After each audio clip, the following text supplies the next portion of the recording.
Leo tumepokea mabomba kwa ajili ya mradi ambao utahusisha kata tatu, kata ya Lundi, Mtombozi na Kisemu, mradi ambao utapita vijiji 13.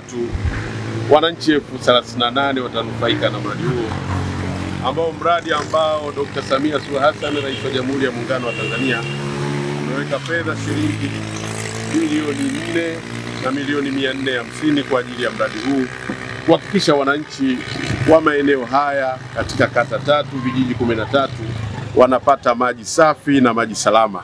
Tunamshukuru sana Rais wa Jamhuri ya Muungano wa Tanzania kwa mradi hii mikubwa ambayo inakuja katika maeneo yetu. Nia na madhumuni ni kuhakikisha wananchi wetu wanapata maji safi, maji salama katika mradi huu wa Kibena. Wito wangu kwa wananchi wa halmashauri ya wilaya Morogoro, tuendelee kutunza miundombinu ya maji. Maji ni uhai. Tutunze miundombinu ya maji kwa ajili ya manufaa yetu, kwa manufaa ya wananchi wengine, lakini kwa manufaa ya mifugo yetu katika halmashauri ya Morogoro vijijini. Fedha nyingi zinakuja. Mheshimiwa Rais amekuwa ni msikivu, anajua kama tuna changamoto ya maji, lakini amekuja na majibu ya changamoto hizo.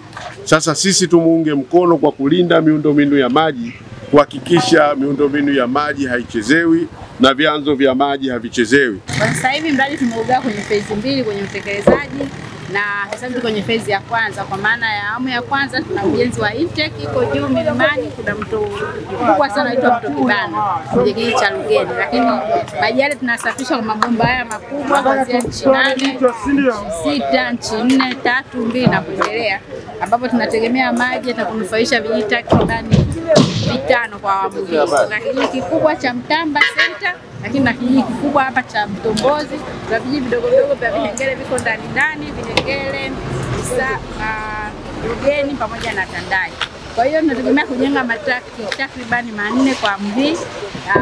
Kubwa kabisa na 200,000, tuna tenki la 90,000 na mawili ya 50,000. Na pamoja na matenki tunategemea kujenga pia treatment kwenye intake kwa ajili ya kusafisha maji na kuyaleta kwenye matenki yakiwa masafi.